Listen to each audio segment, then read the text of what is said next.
Dinhi sa episode 20 nag-ingon dinhi mga ilhanan nga dili mabaliwala. Dinhi sa maong pangutana giunsa ang gipangutana sa mga tinun-an ni Hesus may tungod sa iyang pagbalik.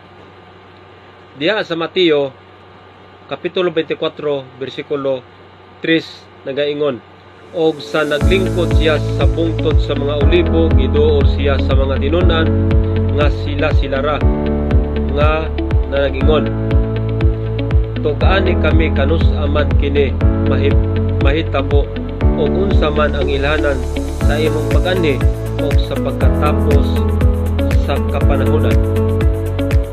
Ang kasulatan ba nagsugid sa tukma nga pitsa o takna sa ikaduhang pag-ani ni Hesus? Ang tubag naa nato makita sa Mateo kapitulo 23 bersikulo 26 na nagingon, apan may tungod sa maong adlaw og takna walay usa nga nasayon sa bisan pa ang mga manununda sa langit, bisan pa ang anak gawa sa amahan lamang. Diya sa Lucas 21:36 unsa o nato sa pagkaandam sa ikaduhang pag-ani ni Hesus?